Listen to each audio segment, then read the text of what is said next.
Hello, welcome to the Spotlight Show. I'm your host. My name is Jabez Napoleon Ogbale, and thank you for joining me today on this wonderful evening. We're shooting right now from the city of Toronto, from the GBKM network, and thanks once again. So if you're watching me, wherever you may be, any part of the world, good morning, good afternoon, good evening. It's an awesome day, and I'm glad that you're sharing your evening with me today. Thank you once again. And remember, right now we're live on all our social media handles on Instagram, Facebook, and YouTube at GBKMTV. So remember, like, share, and subscribe, and tell your friends and family about this show. Welcome once again.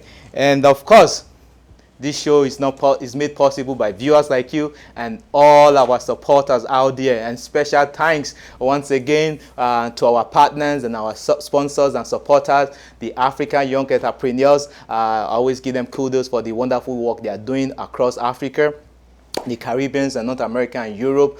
They are spreading very fast. It's a network of young African entrepreneurs doing great things, and they have a network of over 10 million entrepreneurs already, and they have wonderful programs and they have wonderful plans for the future. Check them out on www.aye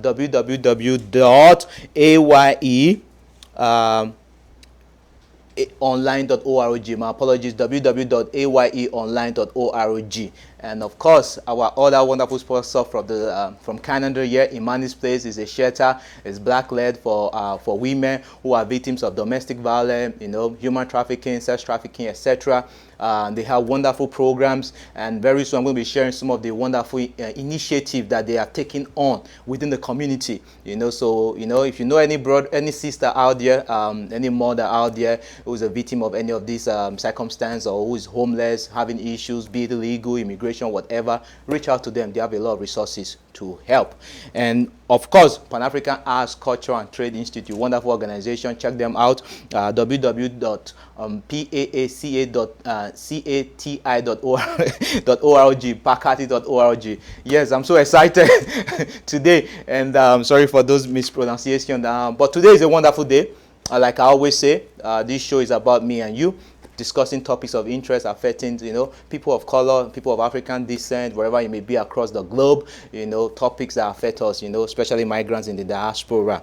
Today is no different. Today we are going to take a wonderful journey, you and I. What is my topic of discussion today? My topic for discussion today is called, importance of empathy. I'm not here to preach. I'm not here to motivate. I'm only here to empower. Empathy is very important in this day and age. Why do I say that? The ability to understand and share the feelings of others. Have you watched the news recently? So much chaos and commotion happening across the globe. So much injustice. And we begin to wonder, humanity has evolved so much. Technologically we've advanced. Then why all this unnecessary challenges still? But that is the beauty of human nature. That is the beauty of freedom of speech. That is the beauty of freedom of choice. So today we're going to talk about the importance of that. And you're going to be wondering, you understand, what has empathy got to do with empowerment? It's very important, and that's why we're going to take a journey today. All right, across the globe, killings of unarmed black youth, people of color, has become something that has continued to reoccur in the United States of America.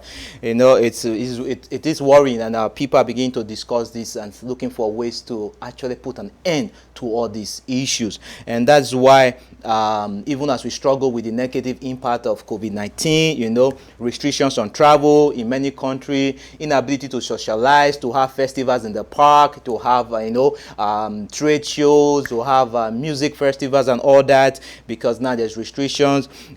Even with the job losses and the business closure, yet again we begin to see issues that's really not supposed to be happening in this time and this age.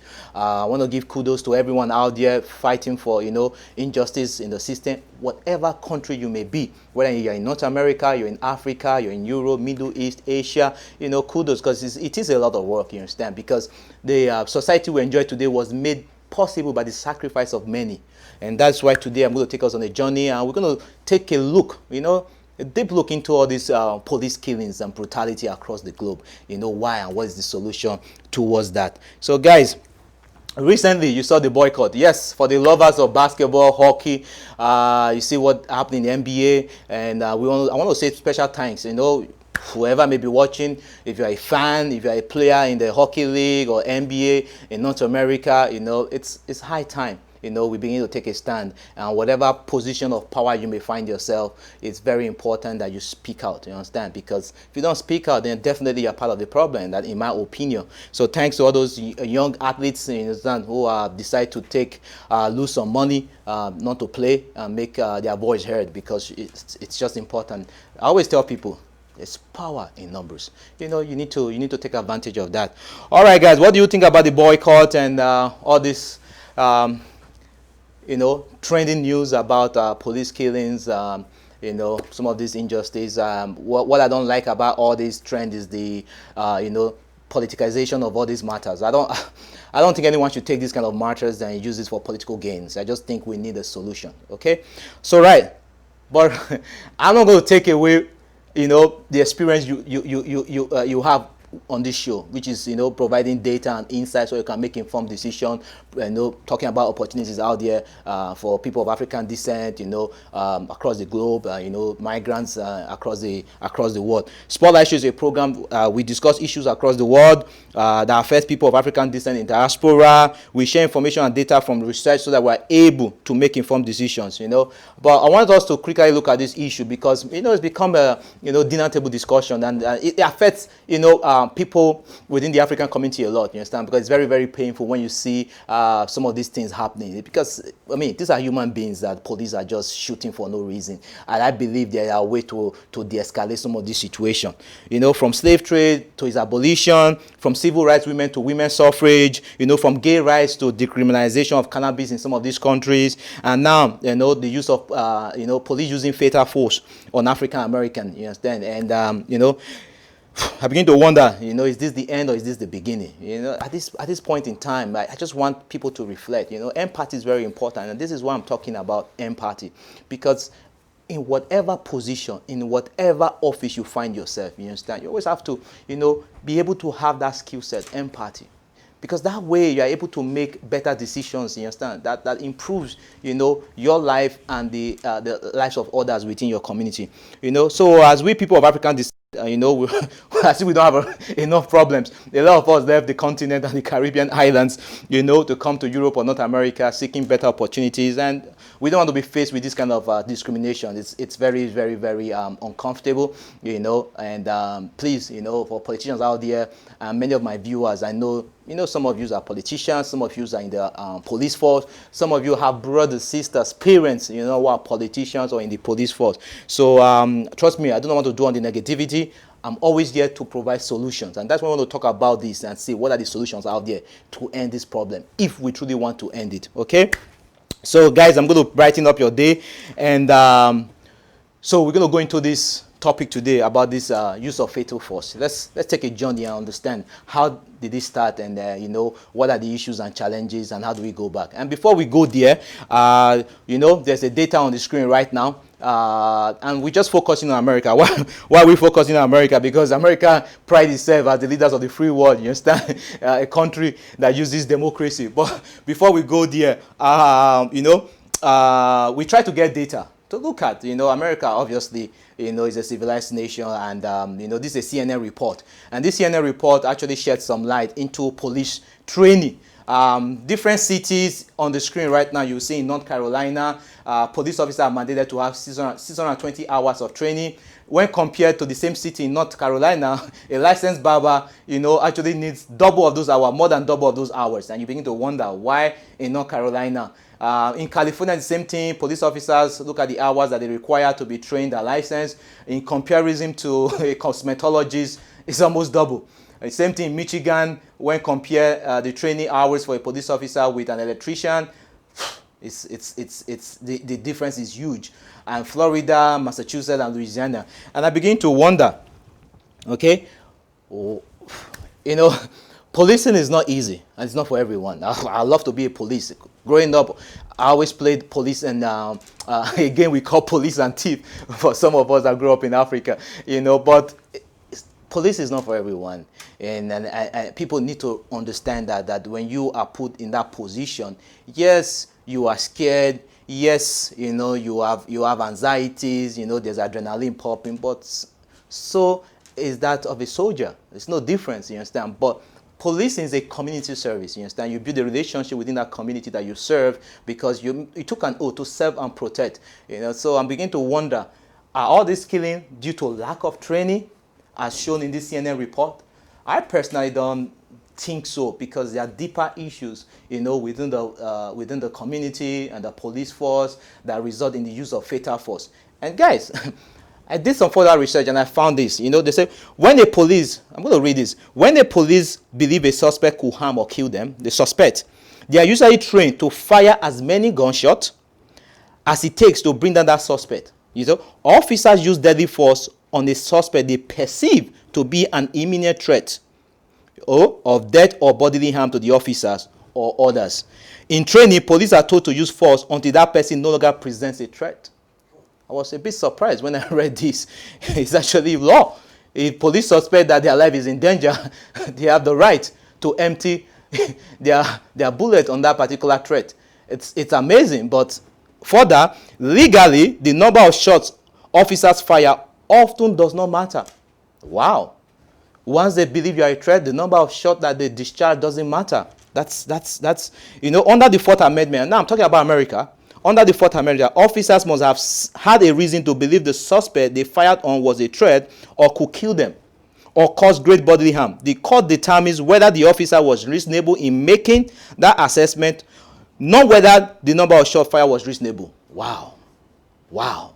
Guys, we need to educate ourselves, honestly speaking. Some of these laws are really, really, really not in the best interest of mankind. Further, in America and in most parts of the world, officers are trained in use of force than almost any other skill. Wow. Use of force is one of the most important skills that they learn than any other skill. Okay? They often don't receive as much training in physical apprehension or empty hand techniques that could prevent the loss of lives.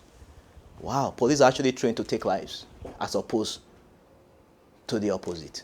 So guys, we need to begin to learn this, and for everyone working out there, including the BLM group, Black Lives Matter group, we need to not only, go out there demonstrating and people taking advantage, because people want to do peaceful demonstration. Even in America, the facts are there that a lot of the time that there's demonstration, those that come in to cause chaos and looting and rioting and burning are not really part of the group. These are just anarchists, you understand, taking advantage of a very good intention to create chaos.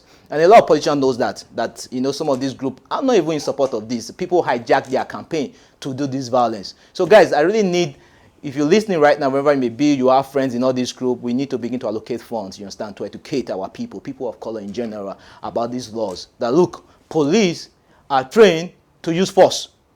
Okay? So when you have an interaction with cop, until the law is changed, when you have an interaction with a police officer, you need to remain calm.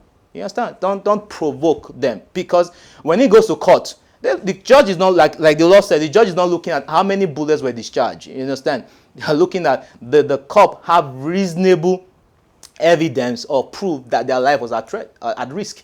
And that's all that matters, guys. And it's wow. It's amazing. So let's begin to educate ourselves. Let's tell our brothers and sisters that, look, yes, growing up, they say police is your friend. Police are still your friend, you understand? In every organization, there's good, the bad, and the ugly. And let's not take that, 1% or, whatever number of percentage of those few bad ones, you understand, to categorize the entire police force, whether in America, in Europe, in Africa, Middle East, or any part of the world. So guys, you see that this is real. So let's take a look further and be able to understand, how these laws affect us. Because, like I said, I'm not a fan of, taking this matter into using it as a political weapon against any opponent, like what's happening in America right now. We need to take issues. You understand? Some of these individuals are already in, some of these people are senators, they're in Congress, you understand, they're chiefs of police, mayors, and governors. Guys, you can do something. Okay, so I'm going to take you on a quick journey, and I want to show you some of these, issues, you understand? And before we go further, as you can see on my screen, we're not going to zoom in there right now. This is something from an organization. I'm going to take you on a journey there. In the United States, for example, federal governments try to track the number of people killed in interaction with the U.S. police. And in doing so, there's been a law that was passed not too long ago, Death in Custody Reporting Act. That was passed in the United States, which means anytime there's a death in police custody, they need to be able to record that and have that data. Well, some of these were not funded, and some of these laws have not been effective. I actually found out that some of the top crime data experts in Washington determined that they could not properly count how many Americans die each year at the hands of police, so they stopped.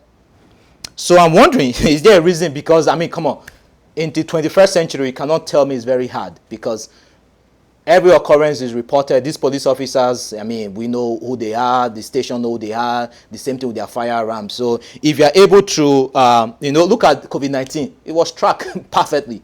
Even the economy is being tracked perfectly. So I'm just wondering, why is it so hard to collect data of some of these killings that happen, during police interaction?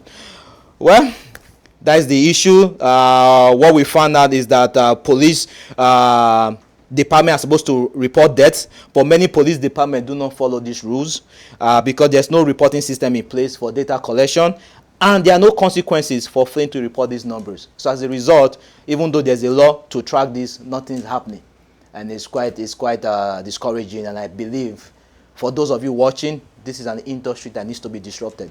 Honestly speaking, this industry needs to be disrupted because, come on, human lives are very important. These young men and these young women that are being killed, they are human beings. They are brothers, they are sisters, they are parents. You understand? You don't know the gift inside of them and what they could contribute to mankind. You understand? So it's very important that we begin to task people in position of authority, people in power right now. Do your best and see how you can make some of these changes. Okay, Campaign Zero. Campaign Zero is an organization that found a solution. So while we continue to look for solutions within the societies, we try and use technology to track some of these things and find solutions to some of these problems. There's an organization right now in America that will be able to do some policy research, and they came out with some solutions to these problems. And what they realized is that there's an insular culture of police department. There's this blue wall of silence. You understand? In America, police are referred to, the blue, because of some of their uniforms are mostly blue. But there's this, it's like a fraternity. There's this wall of silence. They protect themselves, and I don't know why. You see, it's only guilty people that need to protect themselves. If you're innocent, you have nothing to hide. Yeah, people will say, Mr. Man, that's easier said than done. But that's the truth, because police are trained to protect and to serve. There is, police affairs, there's internal affairs, there are different units within the police department that police the police, that should make sure that, they are not above the law. But it seems that there's laps and gaps in some of these processes, and I think technology can solve some of this. And if not even technology, we human beings can come together and agree to solve some of these problems if we are sincere. Because police brutality or police use of fatal force is not just in America; it's across the world. It affects everybody. Okay, there's the aggressive defense of police officers and resistance to change in police union. Of course, most adults are resistant to change, you understand? But times have changed, and times keep changing, and we keep evolving. So we need to adapt to change. There's a legal protection granted to police officers. It's called the qualified immunity. You cannot actually sue a police officer. There's historic racism in police departments. So in this part of the world, racism has been a big issue. And police kill both people of European descent and people of African descent. And the issue is that because people of African descent are considered minority in this part of the world, they are seen as, in terms of the proportion between both races, it seems that the black, because they are minority, is higher. So that's why this always is now becoming an issue. And apart from that, there's the militarization of the police. So some of the tactics that they use, it's sometimes I watch the news and I see some of the gear that American police force actually carry. I'm like, wow, there's no difference between them and the military, because I know there's a relationship in America between the army and police, whereby some of their weapons or some of their assets or vehicles are given to the police, etc. And apart from that, some people say there's inadequate training in the police academy. Like you just heard, police are mostly taught how to use force as opposed to using, other tactics that is less fatal. And psychology of possessing absolute power. Some people believe that some police see themselves as above the law, and in their interaction with people, they showed such.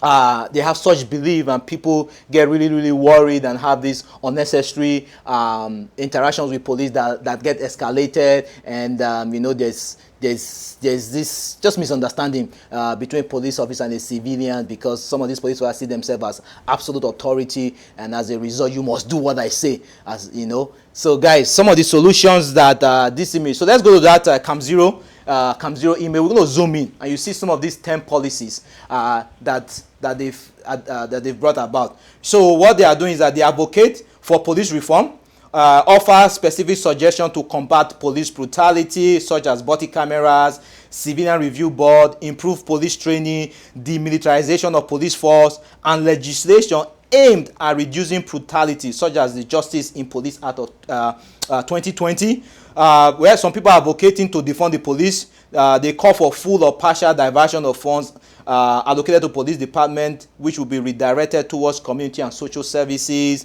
I mean, there are some people who advocate for dismantling the police. They call for police department to be dismantled and rebuilt from the ground up, as done by some European countries. And those who advocate to abolish police department call for police department to be disbanded entirely or to be replaced by other community and social services. I mean, these are some of the discussion out there. But if we zoom in back to this campaign zero, you can see that they want to end broken policing, because I mean, police should have a very good relationship within the community that they police or they protect. They need community oversight, limit the use of force. You understand? Because I know some police are giving the what do you call it? These weapons that discharge electricity, to hinder some of these their victims or people they're trying to arrest. So there's so many options out there that can actually reduce or erase the need for fatal force in policing. I mean, I'm an immigrant myself in Canada, so and I came from England, and England is a good example. There's two types of police force. The community police force, they are not armed. It's true, they are not armed, but what they do enable to de-escalate situation is numbers. So if they are called to a specific scene, you don't see one or two police officers. You see at least 10 police officers come in the van. So you get really, really intimidated by the sheer amount of police that surround you. However, when those individuals pose a threat to the officers or the community, maybe they are armed or something, there is a different kind of police force, the tactical unit that is actually armed, that actually come, you understand, to either escalate the issue or to remove the threat. You understand? So I think a whole lot of countries, including African Caribbeans, can learn from some of these policies, because police brutality, like I said, not just in America. It happens in Africa, in the Middle East, in Europe, all over the world, you understand? Because police are human beings, you understand? As a human being, you really have a very limited time frame to think when you are faced with a threat. You understand? But some of these killings, thanks to 21st century, now a lot of people have cameras. People are becoming very, very conscious when they see police interaction, especially the police of European descent with the person of color, people from Africa or Middle East, Asia, and the rest. People begin to record because they don't know what might happen. Because it seems that some of these cops are scared. And I don't know why. We're all human beings. So this takes me back to a famous quote from Neil Armstrong. Neil Armstrong, the American astronaut. Do not quote me on this. I read an article where he said that while he was in space, he looked down and he saw planet Earth. Planet Earth was so small. So he's now wondering, in space, this planet that we wake up every day, we go out there to our businesses, try to, earn income and wages, trying to build houses, build business. When you look at Earth from space, we are so insignificant. We are so little. We're like ants. You understand? So he realized that all these unnecessary hustling, all this, all this fighting, all this capitalism, all this superiority or inferiority complex is irrelevant, because when you look at Earth from space, Earth is so small, and we're so small in the universe, and you begin to wonder why all this commotion and why all this hatred amongst mankind is just uncalled for.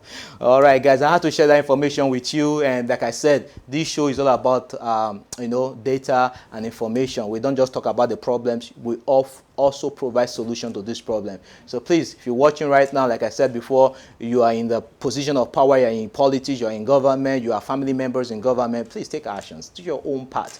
And I must say that the Campaign Zero organization actually said that there's progress being made in some of those policies in both federal, state, local legislation addressing police violence. So people actually beginning to take steps. It's not as if people are not taking steps in America, they're beginning to take steps, we're on a journey. It's going to take time to root out this evil within the society, within the police force, and begin to change people's mind. Because remember, everything starts from the mind.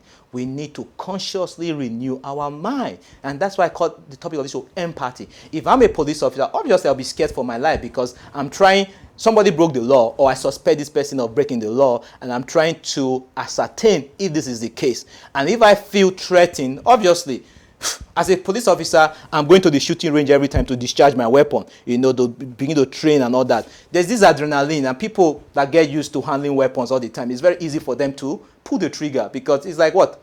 It's 5 pound squeeze, and boom, you end somebody's life. But we need to begin to put ourselves in the position of empathy to be able to de-escalate. Or perhaps if the police force is not able to do that, maybe training needs to be done, because I already heard now that certain 911 calls, depending on the situation, they may have to send a mental health specialist as well, because some of these cops are not trained on mental health. Guys, mental health is a big issue in the society. Believe it or not, people are suffering mentally due to heartbreak, due to loss of job, due to bankruptcy, trauma, different things. Look, guys, people are dressed looking good, you understand? But you don't know what's in the mind. So this is what I want, police and all of us to think. Have empathy. Try and see if I was this person, okay? Or if this was my brother, would I take this action? Would I take this step? You understand? So be your brother's keeper, regardless of color of the skin, regardless of place of birth, regardless of height, your religious affiliation, sexual orientation. It's all irrelevant. Because at the end of the day, we come and we go. Okay, guys? So, like I said, this is not a motivational talk. I'm just here to empower. And I've done that by showing some of these things that we can do. Let police begin to wear body cameras, involve mental health. Because you need social services also in the police force. Honestly speaking, community policing is not easy. Okay? Trying to eradicate police force, in my personal opinion, I don't think that is wise, because there are some dangerous civilians within the community who just want to create chaos and harm. And we need a police force or police service. Let me correct myself. A police service. I'm not a fan of the word police force. Police service that can actually be called to de-escalate or remove such a threat. Just like the fire service is very important. If a building is on fire, you don't want civilians carrying bucket of water. You need professionals who are trained, you understand, in this particular scenario, have the necessary skill set to be able to neutralize such threat or such fire. Same thing with police force. So I'm not in support of eradicating the police force. I just need they need to be reformed. That's the word. They need to begin to show empathy as well. It's very hard, honestly speaking. Even myself, it took me a long time to actually understand empathy, and ever since then, I try to take that in every decisions I make. Okay, guys. All right, enough of that. Good news, guys. All right, like I said, this show is being broadcast live from Canada, and I have very good news for those of us here in Canada. See, I pride myself. I'm a Canadian. I'm an immigrant. I'm a Canadian. I'm a citizen of Canada, and I pride myself on this country. I love Canada a lot. You understand? Something recently happened. There's a new policy from Immigration Canada that allows visitors to apply for work permit without leaving the country. Okay? So I do not have an immigration consultant here today, but I can share some information to that. So what's happening is that if you have been in Canada proud to August 24th, because this thing just this revised policy just came out August 25, a few days ago. So if you are being in Canada, proud to August 24th. They're not talking about people that just entered Canada now. No. Proud to August 24th. You'll be in Canada as a visitor. You'll not be able to go back because of many countries lock their airspace and they don't allow international travel, and you'll be here. And you want to work. Okay? You have a specific skill set, and you also have an employment offer from a company. You can apply for a work permit without leaving the country. That is just amazing. That's just amazing, because some people will say, oh, they look at the negative side and say, oh, government is desperate to use migrants to fill frontline positions. No. Honestly speaking, if I was a visitor and I like this country, I want to work, I have to go back to my country of origin, get my necessary document and apply. It takes a long time. But government knows that to build an economy, you need the best brain. Okay, there's a popular saying, Rome wasn't built a day. Same thing, an economy is not built a day. You need people, you understand, that can, initiate that process of development with the necessary skill set and information. They've seen that because of the impact of COVID-19. So, I mean, the government they didn't even hide the intent of this particular policy change. Okay, so the government provided this temporary public policy to benefit employers in Canada who continue to face difficulties finding the workers they need, as well as the temporary residents who would like to contribute their labor and skills to Canada's recovery from the COVID-19 pandemic. I mean, a lot of countries, come on, right now we see in a lot of countries xenophobia, America is trying to build up walls. People are so scared of migrants now. People are saying, no, we don't want, come on guys, we are all migrants, whether you like it or not.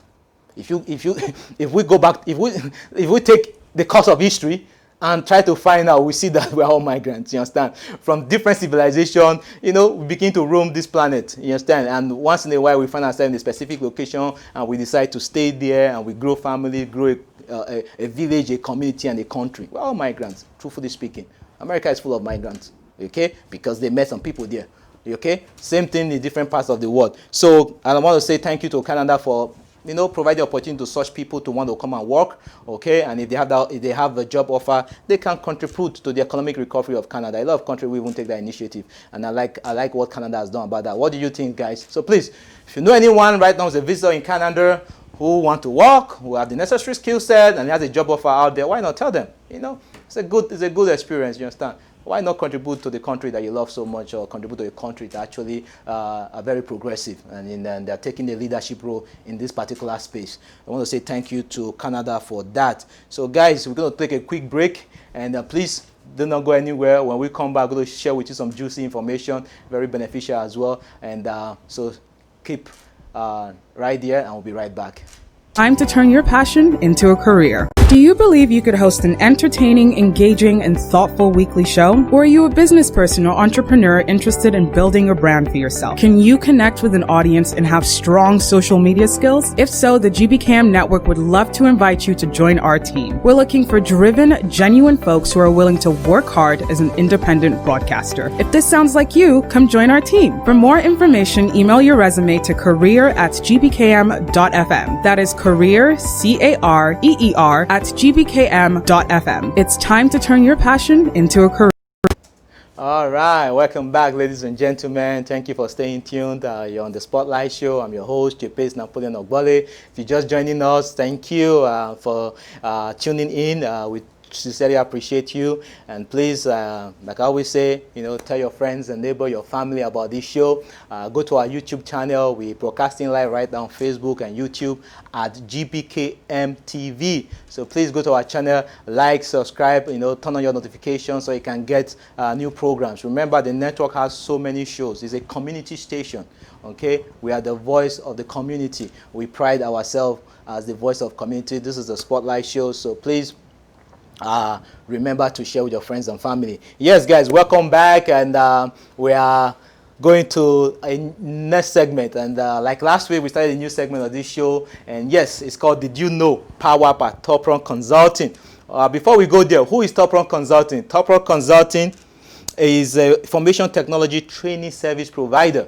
Information technology training service provider, equipping professionals with in-demand skills. And Top Run has successfully motivated professionals to transition and thrive in careers within the technology industry. Yes, tech space. They are called technical business and leadership skills. That's what they train people on. This is the skills required by leading organizations, and they have instructors. And look, I've benefited from this company immensely. Wonderful companies. If you want to go into IT space, be it business analysis, project management, Scrum, Agile training, or you were looking for some certifications. You're already in the field and you want some certification. They are wonderful trainings. So thank you so much to Top Rock Consulting for their support. And today they are bringing to us what is some 7 key jobs out there that you can make over $100,000. Wow. Yes, guys, you're in Canada, you know someone in Canada, or you want to migrate to Canada as a highly skilled, Top Run is your to go to for career change or training in technology services. Today, they provide these 7 jobs. There's actually right now in demand, and they pay over $100,000. The first one is actually early works sponsored by Metrolinx. It cut off there right now, but yes, that's what it is. And we have content creator by Self Decode. We have library branch manager by the city of Mississauga, experimental learning manager by Ryerson University, automotive sales consultant by Nissan, and real estate agent. A real estate agent is being required by a company called Real Estate Bay Reality, and obviously inside sales agent by another wonderful company called Simply Green. Okay, this is powered by Top Run. So if you are looking to get into any of this career, remember, based on an article I read recently from NACity, lots of businesses are now there recruiting for people, and you don't really need to get a second degree to get some of this job. They're looking for people with talent and drive, so if you have a few years of experience or only 1 or 2 years of experience, why not jump into that, get your resume ready and apply for those jobs. Or if you feel you do not have the necessary skill set for some of these jobs where you can earn over $100,000, go to Top Run Consulting, www.toprun.ca. Reach out to them. They have wonderful packages and training packages, you understand, including mentorship. Because some people want to change a career, you understand. It's not just a resume you need the skills, the on-demand skills that the company are looking for. Not only that, you need mentors, people of like mind who are already in the field who can help you navigate the terrain. You don't need to go through challenges that they've passed through. They've already passed through it and already have solutions. So reach out to them. So this is what Top Run is about. They have a huge network of IT professionals you can network with,